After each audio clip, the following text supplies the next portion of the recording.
ఈరోజైతే నేను జీడిపప్పు లడ్డూలైతే చేశాను. ఈ జీడిపప్పు లడ్డూలైతే చాలా టేస్టీగా అయితే ఉంటాయి. చూడండి, పిల్లలు పెద్దోళ్ళు ఇష్టంగా అయితే తింటారు. ఎంత సాఫ్ట్గా ఎంత బాగా వచ్చాయో. నేనైతే ఎలా చేశానంటే దీని ప్రాసెస్, ఫస్ట్ ఒక ప్యాన్ పెట్టుకున్నాను, దాంట్లో గీ వేసుకున్నాను. చూడండి, ఇది మొత్తం అయితే గీ వేసుకొని దీంట్లో జీడిపప్పు చిన్న చిన్న ముక్కలు చేసుకొని వేసుకున్నాను. ఇది 1 కిలో జీడిపప్పు అయితే తీసుకున్నాను. దీన్ని మంచిగా డీప్ ఫ్రై అయితే చేసేస్తున్నాను. బాగా నెయ్యిలో వేయించి గుమగుమలాడుతుందండి స్మెల్ అయితే దీంట్లో. చూడండి ఎంత మంచిగా అయితే డీప్ ఫ్రై అయితే చేసేసుకోవాలా. ఇది మంచిగా ఇలా ఫ్రై అయిపోవాలా, బాగా కరకరలాడాలా.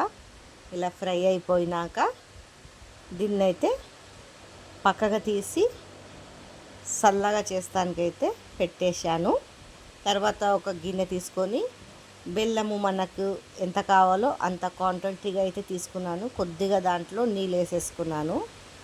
చూడండి, ఈ మాదిరిగా నీళ్ళు వేసుకొని దీన్ని కరగనిస్తున్నానండి. ఇది కరిగిపోయాక బెల్లము, ఎందుకంటే చెత్త గిట్ల ఉంటుంది కదా, దాంట్లో నుంచి జల్లెడ పడటానికి ఈ గిన్నెలో అయితే కరగబెడుతున్నాను. తర్వాత వేరే గిన్నెలో ట్రాన్స్ఫర్ అయితే చేసేస్తాను కరిగిపోయాక. చూడండి, ఈ మాదిరిగా అయితే కరిగిపోయాక వేరే గిన్నెలో ట్రాన్స్ఫర్ అయితే చేసేస్తున్నాను. దీంట్లోనే ట్రాన్స్ఫర్ చేస్తున్నానండి, ఈ గిన్నెలోనే. మట్టి గిట్ల ఏమన్నా ఉన్నా వెళ్ళిపోతుంది దీంట్లో.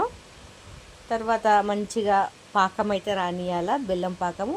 1 చెంచా అయితే నేను ఆయిల్ వేసాను, అంటుకోకుండా ఉంటుందండి బాగా. ఇలా ఆయిల్ వేస్తే బాగా వస్తుంది, గిన్నెకు అంటుకోదు పాకం అనేది. చూడండి, ఇలా మొత్తం అయితే పాకం అయితే వచ్చేసింది. ఈ పాకంలో ఇది నేతిలో వేయించి పెట్టుకున్న జీడిపప్పు అయితే దీంట్లో వేసేస్తున్నాను. మొత్తము ఇలా అంతా వేసేసాక బాగా అయితే కలుపుకోవాలి.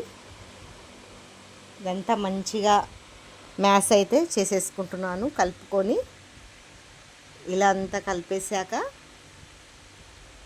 చూడండి, మొత్తం పట్టేలాగా కలుపుకొని ఒక గిన్నెకైతే ఆయిల్ రుద్దుకొని అయితే పక్కకైతే పెట్టేసుకుంటున్నాను. ఈ గిన్నెలోనే మొత్తం అయితే మిశ్రమం అయితే వేసేస్తున్నాను. కొద్దిగా చల్లపడిపోయాక ఇలా చేసేసుకొని లుండలు చుట్టుకోవాలా. ఎంతో టేస్టీ అయిన జీడిపప్పు లడ్డూలు అయితే రెడీ అయితే అయిపోతుంది.